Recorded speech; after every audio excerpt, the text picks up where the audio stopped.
वफाकी काबीना की तश्कील पर मुशावरत मुकम्मल, नामों को हतमी शक्ल दे दी गई। आज हलफ उठाए जाने का इम्कान।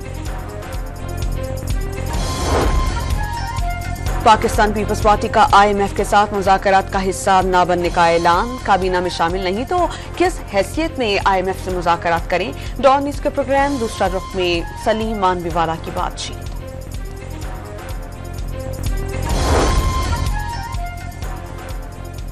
आइन की पासदारी करते हुए जो मुनासिब समझा वो किया। आर्टिकल 6 के तहत मुकदमा चलाना है तो खुशामदीद। साबिक सदर आरिफ अलवी की न्यूज कॉन्फ्रेंस। मैंडेट तस्लीम करने पर जोर दे दिया।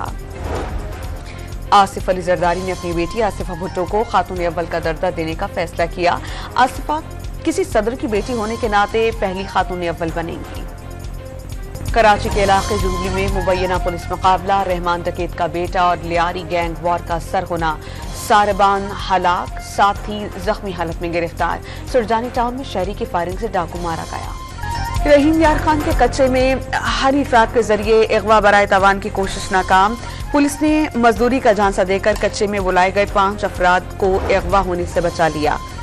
नूरियाबाद N9 मोटरवे पर तेज रफ्तार वैन ड्राइवर से बेकाबू होकर उलट गई। हादसे में 2 अफराद जाम हक, खातून जख्मी हो गई। माह रमजान मुबारक के आगाज के बावजूद गाजा पर इजरायली हमले जारी। रात भर वहशियाना बमबारी के बाइस मजीद 10 फलस्तीनी शहीद हो गए। रमजान मुबारक का चांद देखने के लिए रुयत हलाल कमेटी का इजलास आज पेशावर में होगा। जोनल कमेटियों के इजलास भी होंगे।